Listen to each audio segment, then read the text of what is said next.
Hey, hello. Balik lagi di channel Spoiler Moon dan kita akan lanjutkan lagi kelanjutan kisah hidup Fang Yuan. Sorry banget ini agak malam begitu karena memang hari ini banyak sekali surprise-nya, ada banyak sekali kegiatan yang tidak terduga, termasuk juga kabar yang kurang menyenangkan, kurang baik begitu.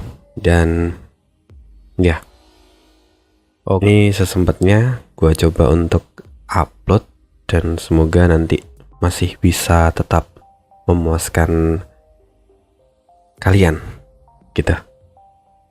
Langsung aja kita akan masuk ke part 69. Setengah bulan berlalu di suatu wilayah di Gunung Sanca. Ada sekelompok kera gunung abu-abu yang sedang mengepung ruonan sambil mengeluarkan suara jeritan yang melengking. Tapi Ruonan tetap terlihat tenang. Setelah menarik nafas dalam-dalam, Ruonan kemudian melambaikan tangannya dan menembakkan Gu jarum emas ke arah kera-kera itu. Gu jarum emas itu adalah Gu Worm yang diciptakan oleh Master Gu dari klan Xie. Setiap jarum emas yang dikeluarkan itu setara dengan Gu peringkat 2. Serangan dari jarum emas yang dikeluarkan oleh Ruonan ini juga mengakibatkan efek yang berbeda-beda. Di antaranya membuat sebagian kera menjadi kaku dan tidak bisa bergerak. Lalu ada juga yang langsung membuat mereka mati karena racun. Dan ada juga yang menjadi gila lalu menyerang kera lainnya. Ruonan menembakkan jarum emas itu berulang kali dan berhasil melumpuhkan sebagian besar kera-kera yang mengeroyoknya. Hingga pada akhirnya, kera-kera lain yang masih tersisa memilih untuk melarikan diri dan meninggalkan tempat itu. Setelah itu, Ruonan berjalan mendekati kera yang sudah tergeletak di tanah. Dia kembali menembakkan Gu jarum emas. Akan tetapi serangan Ruonan kali ini justru memberikan efek penyembuh. Meski sebenarnya kekuatan dari Gu jarum emas itu tidak terlalu menakjubkan, tapi pada dasarnya Ruonan bisa mengkombinasikan Gu ini dengan Gu lainnya sesuai dengan kehendaknya. Misalnya saja, jika Ruonan menggabungkan Gu jarum emas dengan Gu racun, maka jarum emas itu akan berubah menjadi jarum beracun. Jika dikombinasikan dengan Gu Vitality, maka itu akan berubah menjadi Gu penyembuh. Selain itu, Ruonan juga bisa mengkombinasikan Gu jarum emas ini dengan Gu kaku ataupun Gu kekacauan pikiran. Ruonan kini sudah menghabiskan sekitar 7-8 hari untuk menguasai kombinasi dari keempat Gu itu. Dengan gabungan dari keempat Gu itu, Ruonan sudah bisa mengalahkan hampir 1000 kera gunung seorang diri. Ruonan, anak ini memiliki bakat yang luar biasa. Dia memang orang yang akan menjadi pilar dari klan Xie. Pikir Xie Mubai yang mengamati Ruonan dari kejauhan. Sebenarnya, alasan Xie Mubai ingin membimbing Ruonan itu karena dia memiliki kedekatan dengan ayahnya yaitu Sueleng. Selain itu, Xie Mubai juga percaya kalau Ruonan itu memiliki bakat dan kecerdasan yang luar biasa. Tidak lama kemudian, Ruonan menghampiri Xie Mubai dan melangkupkan tinjunya untuk memberikan salam. Sebenarnya Ruonan sangat mengagumi Mubai, terlebih setelah pertarungan setengah bulan yang lalu. Saat itu Xie Mubai berhasil bertahan melawan 2 orang Master Gu Iblis yang juga berada di puncak peringkat 5.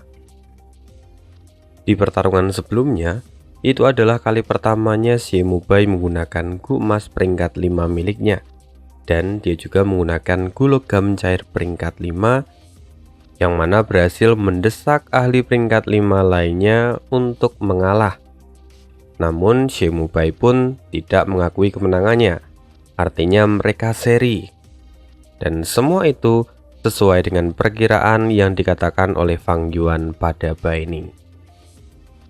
Kesimpulan akhir dari pertarungan itu adalah para ahli dari jalur kebenaran dan juga jalur iblis bisa bersaing dalam perebutan warisan tiga raja.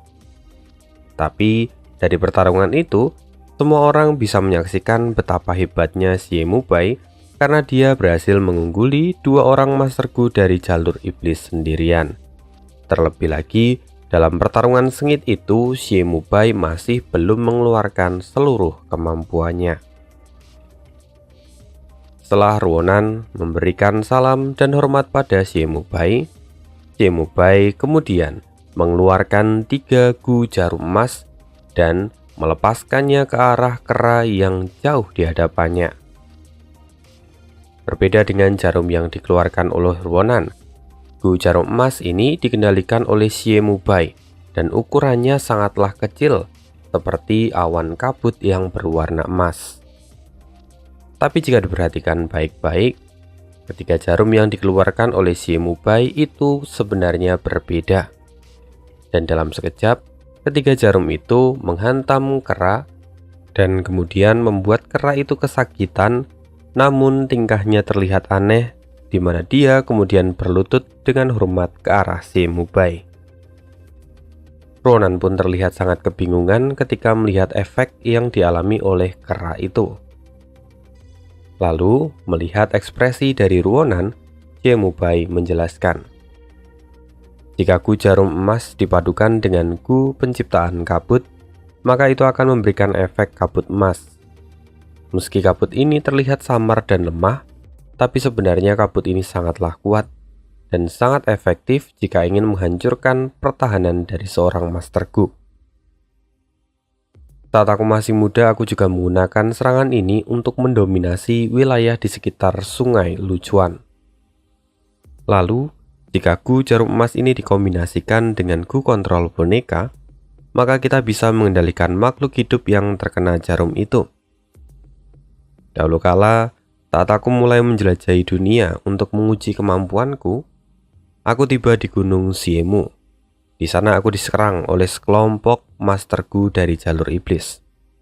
Saat itu, aku mengandalkan jarum emas ini dan menyingkirkan mereka semua. Mendengar cerita dari Xie Mubai itu membuat Ruonan semakin terpesona dengannya. Dahulu kala Ruonan selalu mengikuti ayahnya berpergian kemanapun. Dan sepanjang perjalanan, ayahnya sering menceritakan tentang aksi heroik dari pemimpin generasi lama klan Xie. Akan tetapi, ketika mendengarnya secara langsung, ini membuat Ruonan merasakan emosional yang berbeda. Bahkan, dia bisa membayangkan setiap adegannya dengan jelas. Dan semua yang dipikirkan oleh Ruonan ini membuat dirinya kini menjadi semakin bersemangat. Pemimpin lama klan Xie, saya tidak akan mengecewakan Anda. Gu jarum emas ini tidak akan mempermalukan nama Anda selama ini ada di tanganku, kata Ruonan dengan tegas. Xie Mubai kemudian menepuk bahu Ruonan dan berkata, Ruonan, kau memiliki pikiran yang kuat dan darah klan Xie mengalir di dalam nadimu. Aku akan mengajarkan semua yang ku tahu, dan aku berharap suatu hari nanti kau bisa menjunjung tinggi nama baik klan Xie. Selain itu, aku serahkan penanganan Raja Monster kecil itu padamu. Apa kau sanggup? Tentu, saya yakin bisa menangkapnya dan saya pasti akan membunuhnya. Saya sudah punya rencana tentang hal itu, kata Ruonan dengan penuh percaya diri.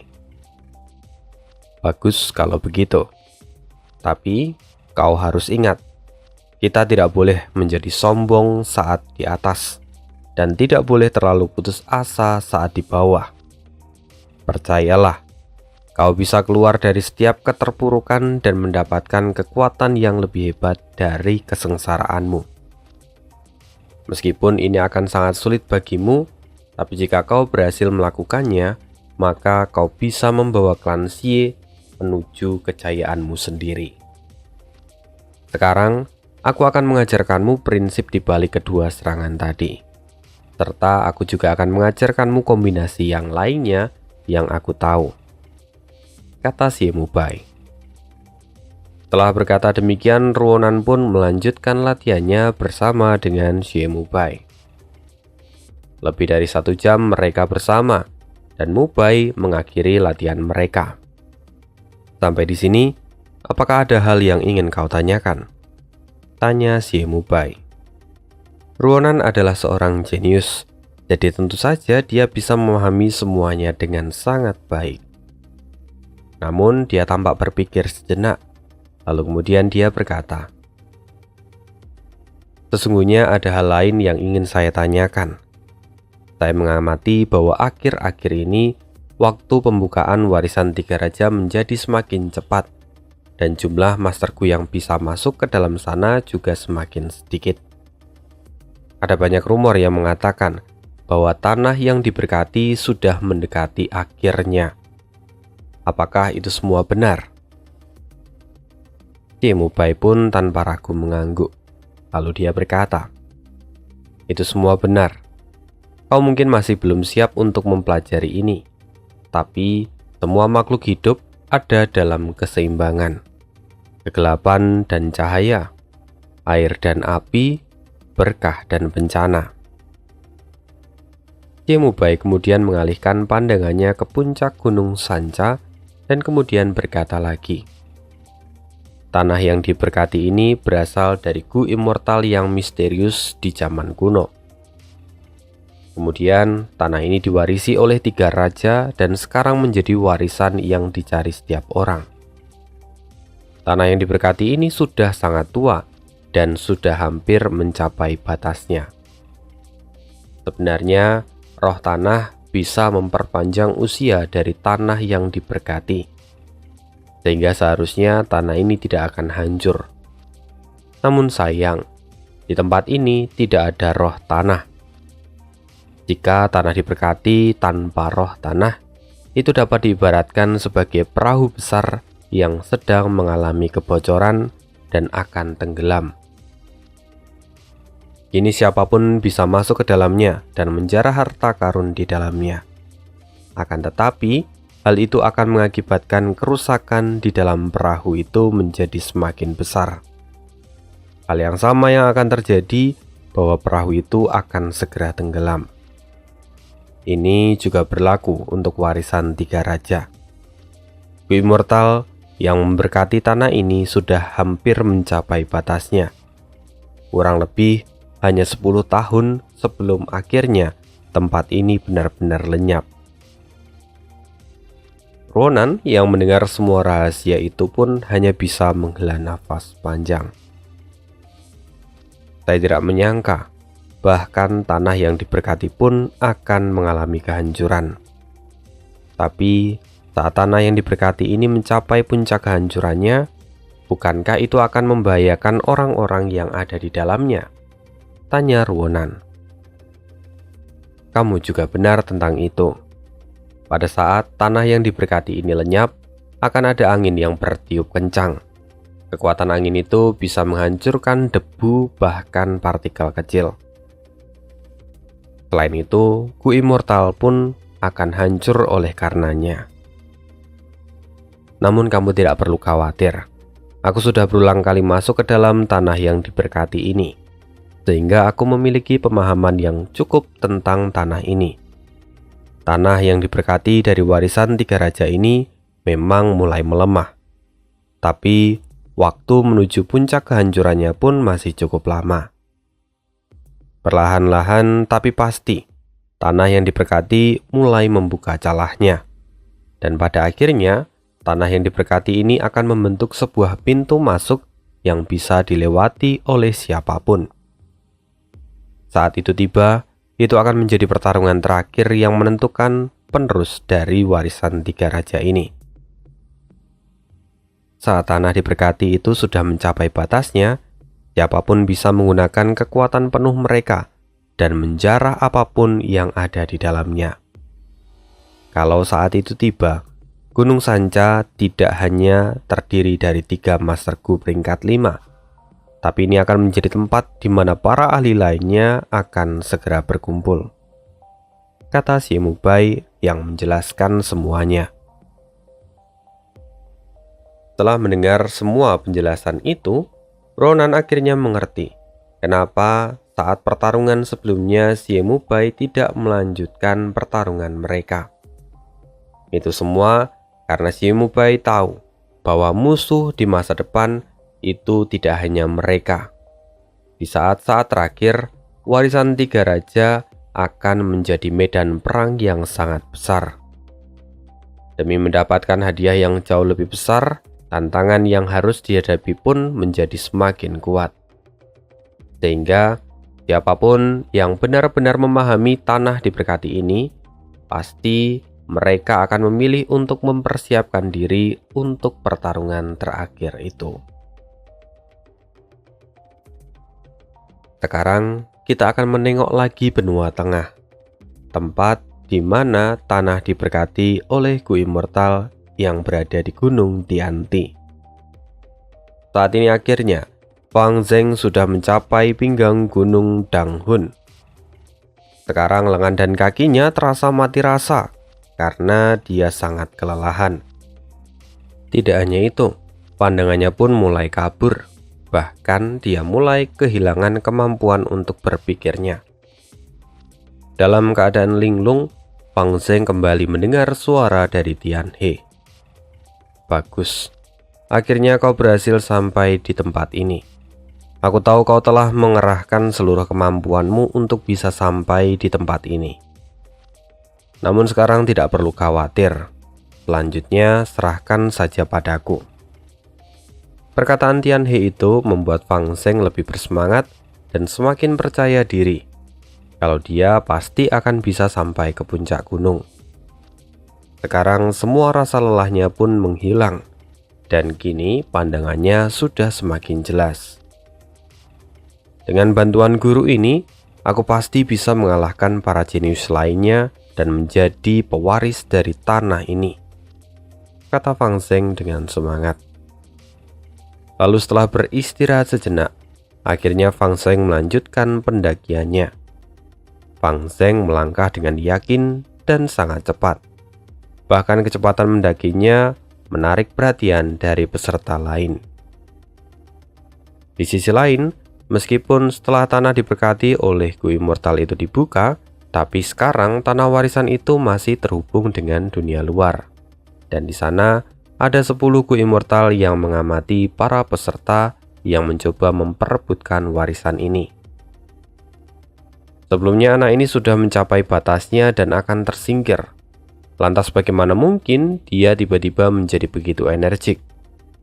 Bahkan kecepatannya saat ini melebihi Feng Jinhuang, kata salah seorang Master Gu Immortal. Yang lain pun mengamati. Lalu kemudian mereka menyadari bahwa yang dimaksud itu tidak lain adalah Fang Zheng dari Sekte Bangau Abadi. Mereka semua kini menyadari bahwa rupa-rupanya Fang Zheng memiliki kartu truf di belakangnya. Sehingga kemudian salah satu Gu Immortal yang ada di sana berkata, "He Feng Yang, kau benar-benar bermurah hati. Aku bisa melihat ada sebuah kutu roh di dalam batin Fang Zheng. Akan tetapi, kutu roh itu juga tidak akan bisa bertindak di dalam tempat itu. Aku tidak menyangka kalau kamu sampai akan menggunakan Guan's Own Way. Dengan Gu ini, maka kutu roh di dalam batin Fang Zheng tetap bisa berkomunikasi dengannya." Hahaha, saya tersanjung. Di antara saingan murid elit ini ada Ying Shengji dari Dermaga Naga. Ada Feng Jinghuang dari Rumah Afinitas Roh. Ada juga Xiao Qixin dari Lembah Kupu-Kupu Roh. Mereka semua adalah murid elit. Dan murid elit dari Sekte Bangau Abadi kami tidak mungkin bisa mengalahkan mereka semua dengan mudah. Sehingga kami harus melakukan cara ini, jawab He Feng Yang dengan sedikit merendahkan diri. He Fengyang memang adalah salah satu tetua agung dari Sekte Bangau Abadi, yang mana dia sudah ada di peringkat 6, dan dia memiliki Gu One's Own Way. Sayangnya, Gu ini hanya dimiliki oleh He Fengyang, sedangkan ke-9 Gu Immortal yang lain tidak memilikinya. Karena itu mereka tidak bisa memberikan bantuan yang serupa kepada murid elit mereka. Memang pada dasarnya, Gu One's Way itu juga adalah Gu peringkat 6 dan itu sangatlah langka dibandingkan dengan Gu peringkat 5. Padahal Gu peringkat 5 saja sudah sangat langka. Karena itu tidak mungkin seorang Master Gu Immortal memiliki Gu yang sama. Karena memang Gu Immortal itu hanya ada satu di dunia. Kita akan kembali ke cerita. Dan setelah ke-9 Gu Immortal lainnya mengetahui taktik yang digunakan oleh He Fengyang, mereka hanya bisa menghela nafas panjang dan terus memperhatikan perjuangan dari para murid elit mereka. Pada dasarnya, yang lain tidak mencoba menghentikan He Fengyang, karena berdasarkan aturan, itu tidak melanggar aturan yang mereka sepakati. Jadi, pertarungan ini masih terus dilanjutkan. Setelah melihat keadaan Fang Zheng, kita akan kembali lagi ke Gunung Sanca. Sekarang pintu warisan dari 3 raja sudah dibuka lagi untuk kesekian kalinya. 3 pilar cahaya yang menembus langit tentu menarik perhatian dari para Master Gu dari berbagai wilayah di perbatasan selatan.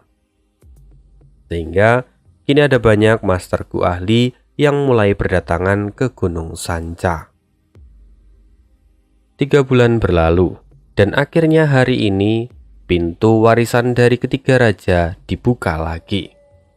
Namun, ada sedikit yang berbeda hari ini. Lihat, itu iblis kembar hitam dan putih. Mereka sudah kembali. Teriak orang-orang yang mengenali 2 sosok yang kini berjalan ke arah puncak dari Gunung Sanca. Dan akhirnya memang Fang Yuan dan juga Bai Ning mulai bergerak lagi. Apa yang akan terjadi? Di sisi lain di puncak Gunung Sanca, ketiga pilar cahaya pintu masuk dari warisan 3 raja kini terlihat semakin meredup. Bahkan ukurannya hanya tinggal setengah dari ukuran aslinya. Lalu di sana terlihat Xie Mubai yang kini sudah akan masuk ke dalam pintu warisan. Kalau begitu, aku pergi dulu, kata Xie Mubai. Setelah berkata demikian, Xie Mubai segera masuk ke pintu warisan Raja Xin. Dan melihat itu, beberapa Master Gu di perjamuan saling bertatapan dan mereka sebisa mungkin ingin menghindari bertemu dengan Xie Mubai. Ya, sekarang mereka berpikir untuk menghindari pertarungan yang tidak perlu. Karena pertarungan yang sesungguhnya adalah saat-saat terakhir ketika warisan 3 raja sudah mencapai batas. Setelah berpikir sejenak, akhirnya para Master Gu yang lain segera masuk ke dalam warisan 3 raja itu. Akan tetapi, puncak gunung yang sepi itu kini menjadi sangat berisik. Sumber keributan itu tentu saja karena kedatangan dari Fang Yuan dan Bai Ning. Beberapa orang mulai membicarakan tentang mereka. Memangnya kenapa kalau mereka kembali? Situasi di Gunung Sanca saat ini sudah berubah. Sekarang banyak Master Gu peringkat 4 dan 5 yang lebih hebat dari mereka datang ke tempat ini. Lagi pula, mereka baru berani muncul setelah Xie Mubai masuk ke dalam warisan 3 raja. Haha, dasar pengecut, kata salah satu di antara mereka yang meragukan Fang Yuan dan Bai Ning. Di saat itu, ada orang lain yang juga mendengarkan berita ini, dan dia tidak lain adalah Ruonan. Saat ini, Ruonan sudah berdiri di depan pintu masuk warisan 3 raja, dan di belakangnya terlihat beberapa Master Gu peringkat 4. Melihat kedatangan dari Fang Yuan dan Bai Ning, tentu saja ini sempat membuat Ruonan menjadi bimbang. Apakah dia harus menyerang Fang Yuan dan Bai Ning saat ini? Tapi setelah berpikir sejenak, Ruonan bisa mengendalikan dirinya. Dia kemudian menarik nafas dalam-dalam dan berkata, "Raja monster kecil, kau tidak perlu mengkhawatirkan tentang pemimpin lama dari klan Xie, karena hidupmu berada di tanganku.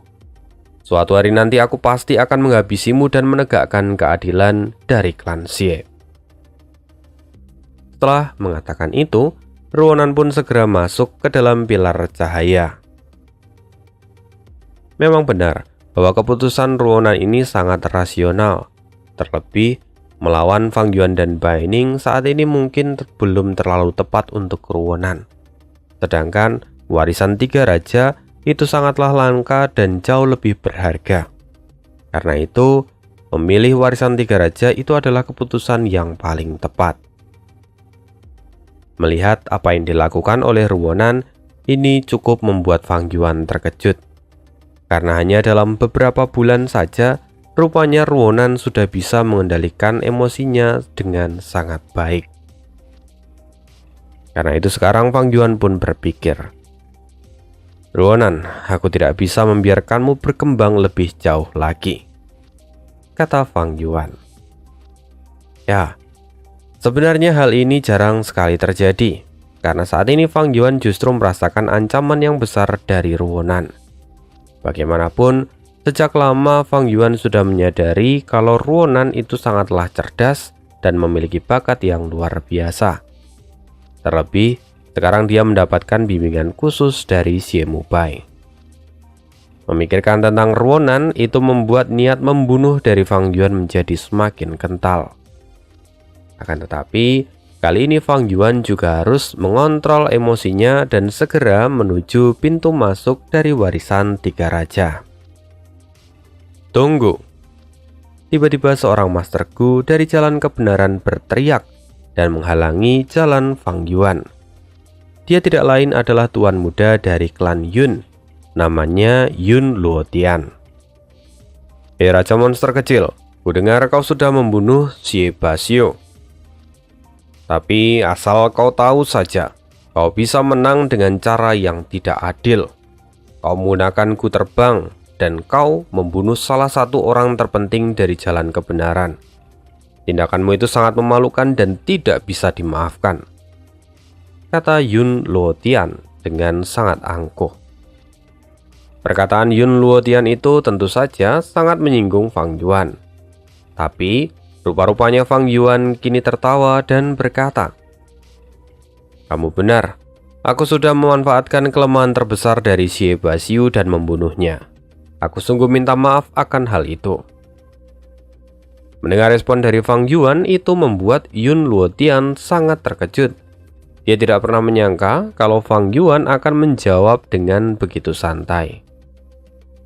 Sebenarnya selama bertahun-tahun, Yun Luotian sudah melakukan kultivasi tertutup dan diam-diam dia juga berlatih terbang.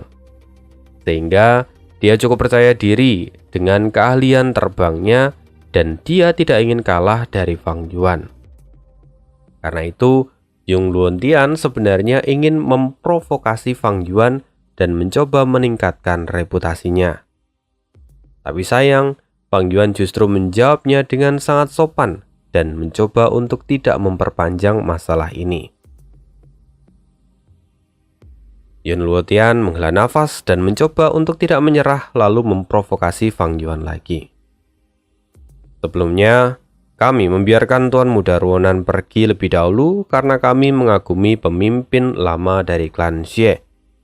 Tapi karena sekarang kau juga mengakui kemenangan yang tidak adil itu, kau harus mundur. Ada begitu banyak Master Gu hebat lainnya di sini, dan sekarang bukanlah giliranmu untuk masuk." Meskipun perkataan Yun Luotian itu menyanjung Master Gu yang lain, tapi hal itu membuat mereka menjadi lebih gugup dan bersiap menghadapi serangan tiba-tiba dari Fang Yuan. Namun sekali lagi, tindakan Fang Yuan justru membuat semua orang terkejut. Fang Yuan mundur selangkah lalu berkata, "Anda masuk akal. Semua ini adalah salah saya. Jadi silahkan Anda semua untuk pergi lebih dulu." Mendengar itu, Yun Luotian pun tertawa keras. dan dia segera melangkahkan kakinya masuk ke dalam tanah warisan itu. Meski dia tidak bertarung dengan Fang Yuan, tapi setidaknya dengan memasuki tanah warisan lebih dulu, Yun Luotian merasa mendapatkan keuntungan yang besar dan juga mendapatkan reputasinya. Karena itu juga, kemudian berita tentang hal ini menyebar dengan cepat. Setelah beberapa Master Gu memasuki pintu warisan itu, akhirnya Fang Yuan dan Bai Ning juga ikut memasuki warisan dari Raja Bao bersama-sama. Di sisi lain, kini di dalam tanah warisan Raja Bao, Fang Yuan mengamati sekelilingnya dengan intens. Di permukaan tanah terdapat bongkahan batu vulkanik, serta terdapat uap panas yang mengepul menjadi awan berwarna abu-abu. Terdapat beberapa manusia yang seukuran bayi keluar dari bebatuan vulkanik. Di bagian tengah dada mereka terdapat telur merah yang bulat. Mereka semua adalah kumpulan manusia yang sudah berevolusi dan biasanya disebut dengan Eggman. Di tanah warisan Bao ini, Fang Yuan hanya bisa menggunakan satu Gu telur meledak. Dan jika ingin lanjut ke babak berikutnya, Fang Yuan harus memusnahkan semua Eggman merah ini. Tanpa membuang waktu, Fang Yuan langsung menghampiri mereka. Namun, dia tidak menyerang mereka, melainkan Fang Yuan hanya diam dan membiarkan sekelompok Eggman merah itu melukai tubuhnya. Serangan dari sekelompok Eggman merah itu membuat tubuh Fang Yuan bermandikan darah. Bahkan sekarang Fang Yuan tidak bisa bernafas dengan baik. Namun, Fang Yuan tetap terlihat tenang. Fang Yuan menyadari kalau sekarang dia menggunakan Gu telur meledak, hal itu tidak akan mengubah situasinya. Akhirnya momen ini tiba, gumam Fang Yuan sambil menyeringai. Sekelompok Eggman terus mengelilingi Fang Yuan dan menyerangnya. Tubuh Fang Yuan penuh dengan luka dan darah mengalir tanpa henti. Di momen yang kritis ini, tiba-tiba sebuah cahaya menyapu tubuh Fang Yuan dan dia pun menghilang dalam sekejap. Kemana iblis kecil itu pergi? Kata para Eggman yang kemudian menjadi kebingungan. Beberapa saat kemudian, Fang Yuan terbangun dan pemandangan di hadapannya berubah 180 derajat. Kini, Fang Yuan ada di dalam aula berwarna biru tua. Aku sudah menyembuhkan lukamu, kata seekor kura-kura besar sambil menatap ke arah Fang Yuan. Kura-kura itu terlihat sangat tua dan sepertinya dia sudah hidup untuk waktu yang sangat lama. Fang Yuan pun melihat tubuhnya yang kini bersih tanpa luka sedikit pun. Setelah melihat semua itu, Fang Yuan pun tertawa dan suaranya menggema di seluruh aula itu. Pada akhirnya semua resiko yang dia ambil kini terbayar lunas. Semua berkat ingatan di masa lalunya. Dan setelah itu, Fang Yuan pun menatap kura-kura itu dan berkata, "Roh tanah Bai Gui, akhirnya kau terbangun dari tidur panjangmu." "Oh, kau mengenalku?" Kura-kura itu agak terkejut mendengar pernyataan dari Fang Yuan. "Tentu saja aku mengenalmu. Aku bahkan mengetahui rahasia di balik tanah yang diberkati ini," kata Fang Yuan dengan percaya diri. Lalu dia berjalan ke arah aula dengan tenang dan melanjutkan kata-katanya. Tanah yang diberkati ini sesungguhnya berasal dari kekuatan Gu Immortal kuno. Gu yang melindungi tanah ini telah melawan bencana dan kesengsaraan. Namun akhirnya dia harus mati karena itu. Dan setelah kematiannya, keinginannya masih sangatlah kuat. Dan keinginan itu akhirnya menggerakkan kekuatan surgawi dan membentuk roh tanah untuk menjaga tempat ini. Roh tanah itu tidak lain adalah dirimu sendiri, Bai Gu. Selama aku bisa memenuhi keinginannya, maka aku bisa menjadi pemilik dari tanah yang diberkati ini. Bukankah begitu? atau aku salah. Meskipun ucapan Fang Yuan itu terkesan tidak sopan, namun itu tidak menjadi masalah bagi roh tanah, karena pada dasarnya mereka bukanlah manusia yang memiliki perasaan. Oleh karena itu, kura-kura tua itu pun mengangguk dan berkata, "Benar, ada satu keinginan terakhir sebelum dia mati. Itu juga akan menjadi ujian dari calon tuanku. Selama kamu bisa menyelesaikannya, maka kamu pun bisa menjadi tuanku." Mendengar itu, Fang Yuan menyeringai. Dan aku tahu bahwa keinginannya adalah menyempurnakan Gu Second Aperture. Bukankah itu benar? Pada zaman kuno, jalur kekuatan itu berkembang dengan sangat pesat. Dan bisa dibayangkan bahwa 8 dari 10 Master Gu itu pasti menempuh jalur kekuatan. Begitu juga pemilik asli dari tempat ini yang dikenal dengan Gu Immortal kuno.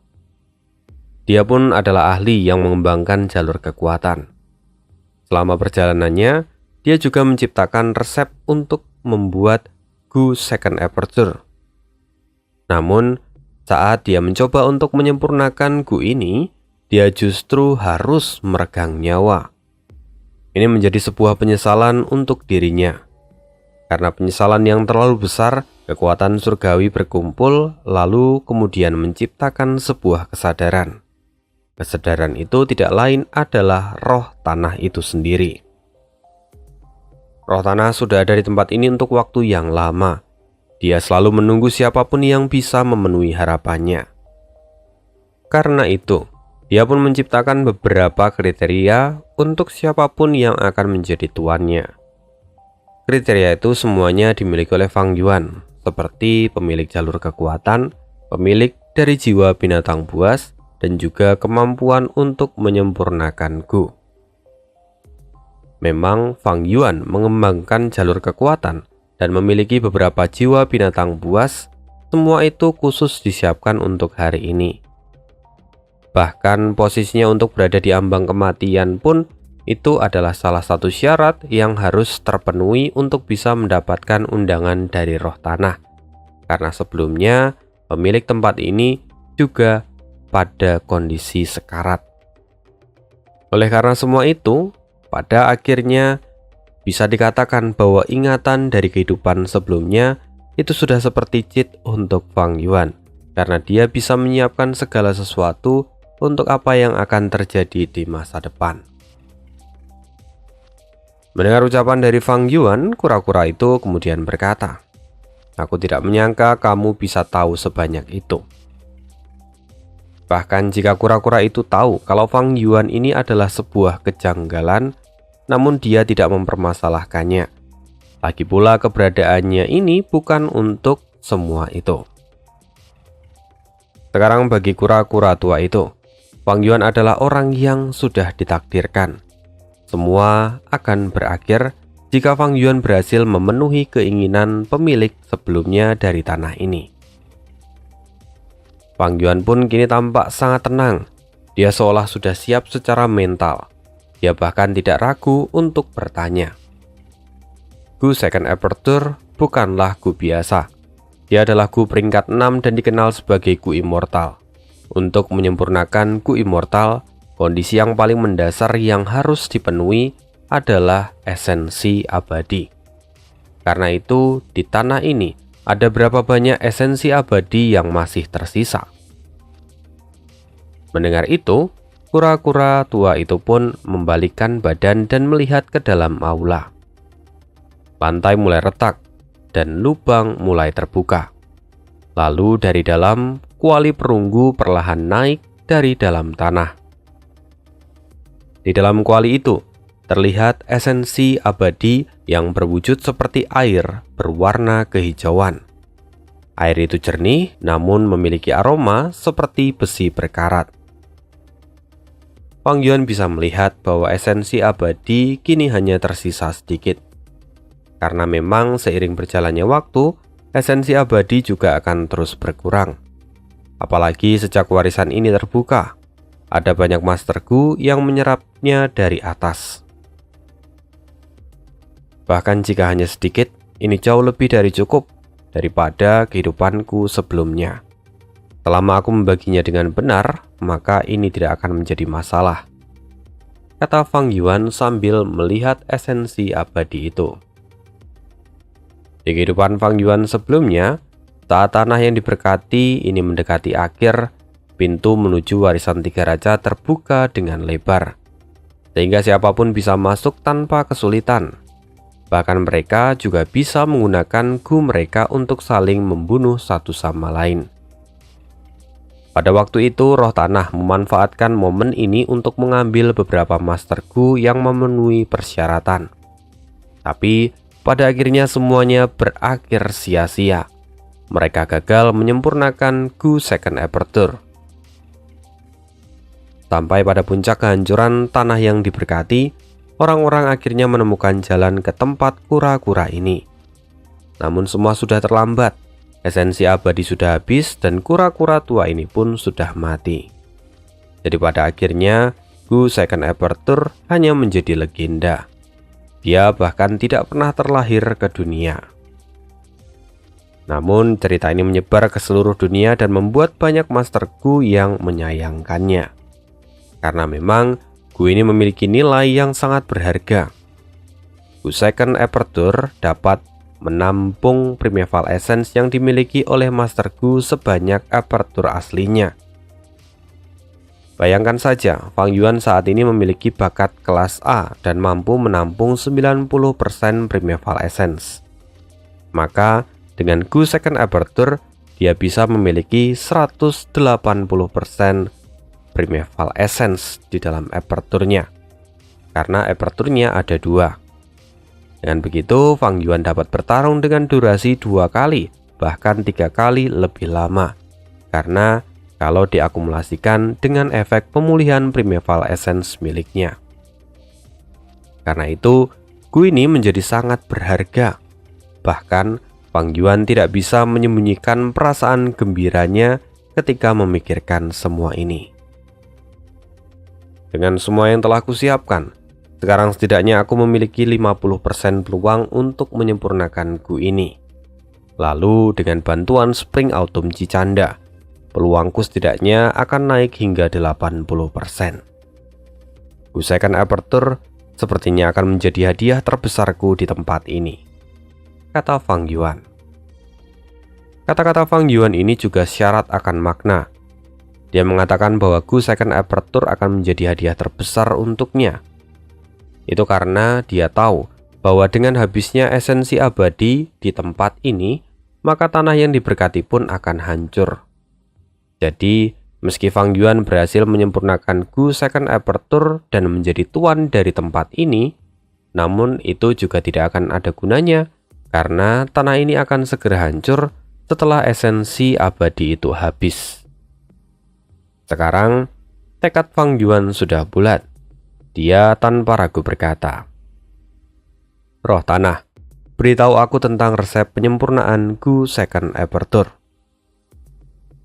kata Fang Yuan yang kemudian menutup cerita kita hari ini. Sorry banget, hanya bisa cerita sampai di situ dulu untuk hari ini. Kita akan sambung lagi di part berikutnya. Thank you, see you again, dan bye.